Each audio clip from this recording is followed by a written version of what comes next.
Eh bien, salut à tous les amis, aujourd'hui on se retrouve pour une nouvelle vidéo et comme vous avez pu le voir au titre et à l'écran, aujourd'hui on va parler d'un sujet qui fait tabou aujourd'hui, quel home trainer choisir? Donc pour ma part, aujourd'hui on parlera du Between InRide E100, donc que je vais vous présenter dans cette vidéo et nous on se retrouve à la fin pour débriefer un peu de cet home trainer et dire les points forts et les points faibles.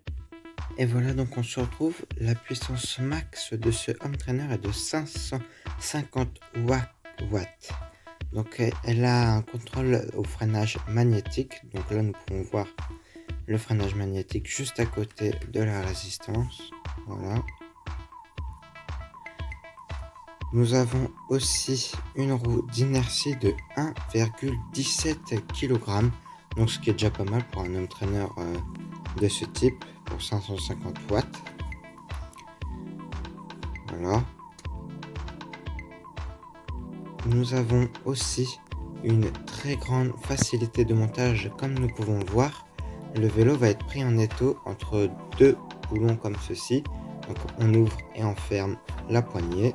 Et de l'autre côté, comme il y a le dérailleur, on va venir visser jusqu'à ce qu'on atteigne la tâche rapide conçue pour l'home trainer.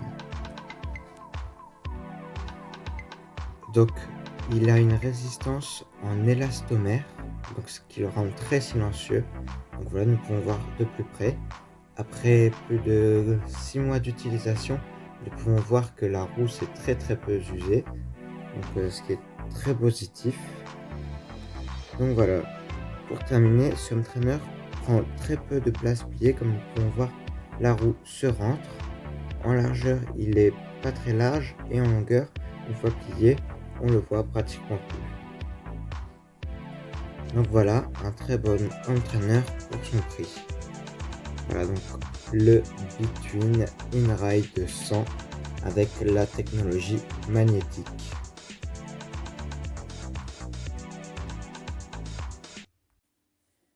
Et voilà, donc j'espère que ces petits plans sympas vous auront plu. Donc maintenant, on va débriefer un peu de cet home trainer. Donc le gros point positif, c'est qu'il n'est pas cher du tout pour une assistance magnétique pour le freinage.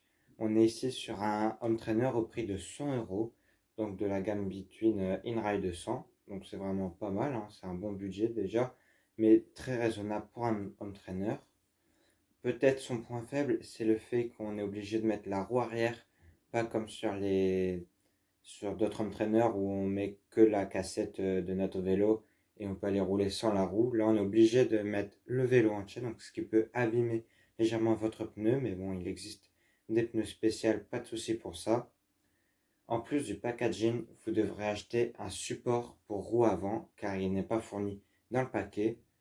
Par contre, tout le matériel, équipement, clés, tout ce qui sert pour l'entretien du home trainer est fourni avec. Donc ça, c'est vraiment un gros point positif. Le petit point négatif aussi, c'est qu'il est très lourd. Mais bon, ça reste assez normal sur un trainer. Donc pour ça, on ne se fait pas de soucis. Et son gros point positif, c'est qu'une fois que nous sommes à côté et qu'on roule, on n'a pratiquement pas de bruit. Donc ça, c'est le dernier point positif. Et moi, je vous dis à la semaine prochaine pour une prochaine vidéo. Ciao!